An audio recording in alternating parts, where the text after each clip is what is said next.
Ben ritrovati al meteo. Arriva l'anticiclone africano Caronte e sarà sole e caldo. Vediamo il dettaglio di sabato 30 giugno. Sul Veneto tanto sole su tutti i settori. Il cielo si presenterà sereno o al massimo poco nuvoloso ovunque. Non sono attese precipitazioni degne di nota se non per occasionali piovaschi sui rilievi del Bellunese al mattino.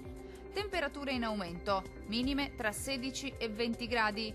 Massime comprese invece tra 28 e 35 gradi.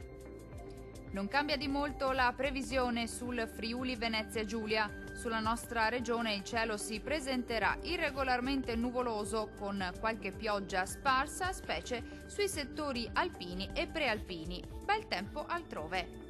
Temperature in aumento con minime comprese tra 18 e 19 gradi, valori massimi oscillanti invece tra 29 e 32 gradi circa.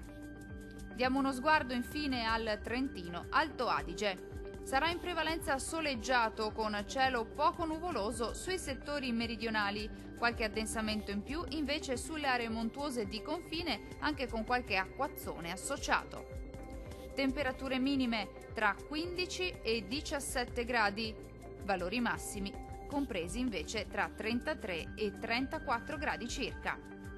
Dal meteo di Antenna 3 per ora è tutto. Arrivederci al prossimo aggiornamento.